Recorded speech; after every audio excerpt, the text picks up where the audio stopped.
దగ్గర మీరు చూస్తే 65,150 రూపాయలు ఇవ్వకుండా 5 సంవత్సరాలు ఇబ్బంది పెట్టారు. ఇవన్నీ చూసిన తర్వాత నాకు అనిపించింది ఆ ఇద్దరి పిల్లల్ని మళ్లీ చదివించాలని ఈ ప్రభుత్వం నిర్ణయించాం. తప్పకుండా ఆ పిల్లల్ని చదివిస్తానని చెప్పి మీ అందరికీ హామీ ఇస్తున్నా. అవసరమైతే ఆ అమ్మాయిని రెసిడెన్షియల్ స్కూల్లో పెడతాం, ప్రభుత్వం చదివిస్తాం. అబ్బాయిని కూడా చదివించమన్నాను. చదివించిన తర్వాత అవసరమైతే తొందరలోనే మనం అనుకున్న ప్రకారం తల్లికి వందనం కింద ఇద్దరికి కూడా 30,000 రూపాయలు వస్తుందని చెప్పి కూడా ఈ సందర్భంగా మీకు హామీ ఇస్తున్నా. అదే సందర్భంలో ఆవిడకి ఇవ్వాల్సిన చెక్ పెండింగ్ ఉంది. ఇప్పుడే కలెక్టర్ గారికి ఆదేశాలు ఇచ్చాను. మీ అందరి సమక్షంలో ఆ అమ్మాయికి చెక్ కూడా అందజేస్తున్నాం. ఇక్కడే ఆ అమ్మాయి ఇక్కడ ఉంది. ఆ అమ్మాయికి కూడా ఈరోజు 65,150 రూపాయలు చెక్ ఉంటే 5 ఏళ్లుగా ఇబ్బంది పెట్టారు. ఇమ్మీడియట్ గా చెక్ కూడా అమ్మాయికి అందిస్తున్నారని చెప్పి కూడా నేను మీకు తెలియజేస్తున్నా. తీసుకో అట్రమ్మా, అడ్డుడమ్మా. ఇది ఎందుకంటే ఆ అమ్మాయికి రావాల్సిన డబ్బులు 5 సంవత్సరాలు ఇవ్వకుండా ఇబ్బంది పెట్టారు. అందుకే పిల్లల్ని కూడా చదువుకు నిలిపేసి అప్పులు కట్టుకుంటూ పిల్లల్ని కూలి పనికి పంపించే పరిస్థితి వచ్చింది. ఇలాంటి దుస్థితి రాకూడదని నేను కోరుకుంటున్నా. తప్పకుండా ఆ కుటుంబాన్ని ఆదుకుంటాం, అన్ని విధాల న్యాయం చేస్తాం. ఏంటమ్మా ఏమైనా మాట్లాడాలనా? Okay thank you. ధైర్యంగా నేను చెప్పు. మైకి వా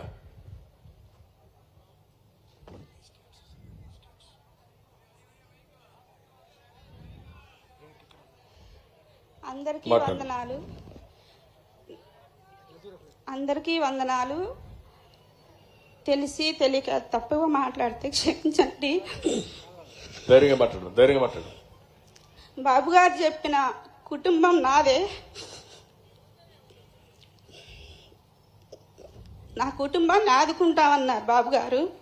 అలాగే నా పిల్లల్ని చదివిస్తామన్నారు. పని పంపించే పిల్లలు నా పిల్లలే. కూలి చేసుకునే నా భర్త.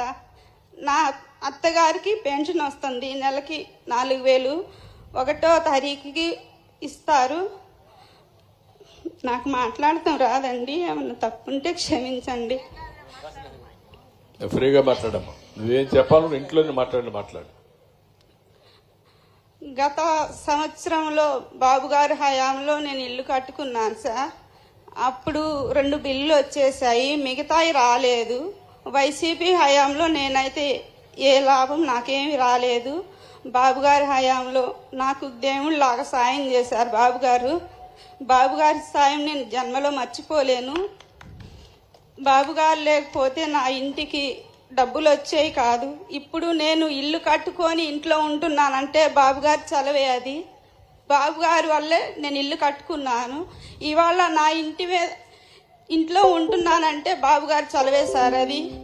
పిల్లల్ని వేసుకొని, చిన్న పిల్లల్ని వేసుకొని రోడ్డు మీద ఎలా వస్తే కూర్చొని తిన్నాను సార్ నేను అన్నం. ఒకప్పుడు నాకు ఉండటానికి ఇల్లు కూడా లేదు. నన్ను ఎంతో మంది ఎన్నోసార్లు హేళన చేశారు. కానీ ఇవాళ నేను ఇంట్లో ఉండి పావలా సంపాదించుకొని నా కాళ్ళ మీద నేను బతుకుతున్నాను సార్. నా పిల్లలకి చదివిస్తామని చెప్పారు బాబు గారు.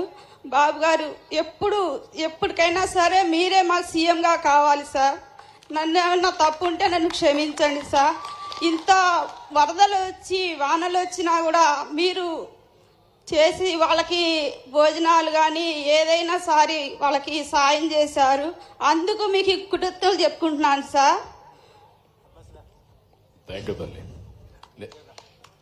ఇప్పుడు ఆ అమ్మాయి పిల్లల్ని చదివించాలనే ఆకాంక్ష ఉంది, ఇల్లు గడవదనే బాధ ఉంది, అప్పుల పెడుతుంది. అందుకే ఆ అమ్మాయి చదివించలేకపోయింది. కానీ గిల్టీగా కూడా ఫీల్ అవుతుంది, పిల్లల్ని చదివించలేకపోయానని. నా పిల్లకి చదువు అంటే చాలా ఇష్టం సార్, కానీ చదివించలేకపోయాను. నేను 9th వరకే ఆపేసి నాతో పొలం పని తీసుకెళ్లి పొలం పని చేయించాను పిల్లకి నేను. కానీ నా పిల్ల నేను చదువుకుంటానమ్మా అనలేదు. కానీ మొన్న 2023లో పిల్లకి 10th క్లాస్ ఎగ్జామ్ రాపిచ్చాను. ధైర్యంగా ఇప్పుడు మీరు ఈ అమ్మాయిని చూశారు. ఆ అమ్మాయిది ఒక చరిత్ర. పరిస్థితుల యొక్క ప్రభావం వల్ల పిల్లల్ని చదివించలేకపోయి కడాన మానసిక క్షోభ అనుభవిస్తూ నేను తప్పు చేశారని ఆ పాపను ప్రైవేటుగా మళ్ళా 10th క్లాస్ చదివించింది. పరీక్షల్లో పాస్ అయింది. అందుకే నేను చెప్పా, ఇంటర్మీడియట్లో నేను హాస్టల్లో చేరుస్తున్నా, చేర్చి పూర్తిగా ప్రభుత్వమే భరించే విధంగా ఇక్కడే రవి ఉన్నాడు, ఆయన స్కూల్లో పెడతానంటున్నాడు. ఇమీడియట్ గా ఆ స్కూల్కి పంపించే బాధ్యత తీసుకుంటాం. ఆ హాస్టల్లో పెట్టి పూర్తిగా ప్రభుత్వమే చదివించే బాధ్యత తీసుకొని అన్ని విధాలు ఆదుకుంటానమ్మా. మీ అబ్బాయిని కూడా బాగా చదివించానమ్మా. Thank you. సార్.